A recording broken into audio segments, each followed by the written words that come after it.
আলো আসবেই হোয়াটসঅ্যাপ গ্রুপের মাধ্যমে। যেসব শিল্পী ছাত্র জনতার আন্দোলনের বিপক্ষে অবস্থান নিয়েছিলেন তাদের অভিনয় শিল্পী সংঘের পদ থেকে সরে দাঁড়াতে আলটিমেটাম দেওয়া হয়েছে। বৈষম্য বিরোধী আন্দোলনের সংহতি জানানো সংস্কারপন্থী শিল্পীরা আজ একত্রিত হয়ে এই দাবি জানান। একই সঙ্গে অভিনয় শিল্পী সংঘেরও সংস্কার দাবি করেন তারা। শেখ হাসিনা সরকারের পক্ষ নিয়ে কোটা সংস্কার ও ছাত্র জনতার আন্দোলন ঠেকাতে মরিয়া হয়ে উঠেছিলেন বেশ কয়েকজন অভিনয় শিল্পী। আলো আসবে নামের একটি হোয়াটসঅ্যাপ গ্রুপের মাধ্যমে সংঘবদ্ধ হয়েছিলেন তারা, যাতে যুক্ত হয়েছিলেন নাটকের অভিনয় শিল্পীদের সংগঠন অভিনয় শিল্পী সংঘের অনেক নেতাও। আপনাদেরকে পথটাকে ছাড়তে হবে।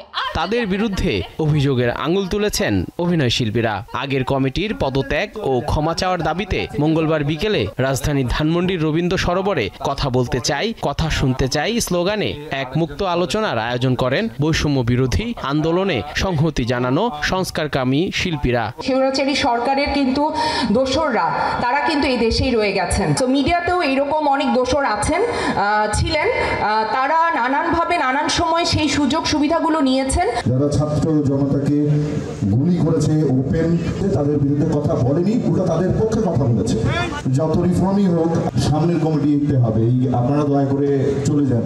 তারা বলেন অভিনয় শিল্পীরা হবে শান্তির দূত, ধ্বংসের নয়। শিল্পীদের সার্বজনীন হতে হয়। একটা শিল্পী সংগঠন কখনো পলিটিক্যাল পাপড়েট হতে পারে না।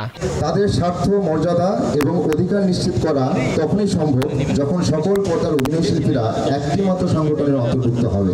সকল পেশাদার অভিনয় শিল্পীকে একটি সংগঠনের মাধ্যমে আদর্শিক পতাকা তলে একত্রিত করুন। শিল্পীরা আরো বলেন সংস্কারের মাধ্যমে নতুন গঠনতন্ত্র চান তারা। এমন একটি সংগঠন দেখতে চান যেখানে কোনো ভেদাভেদ থাকবে না।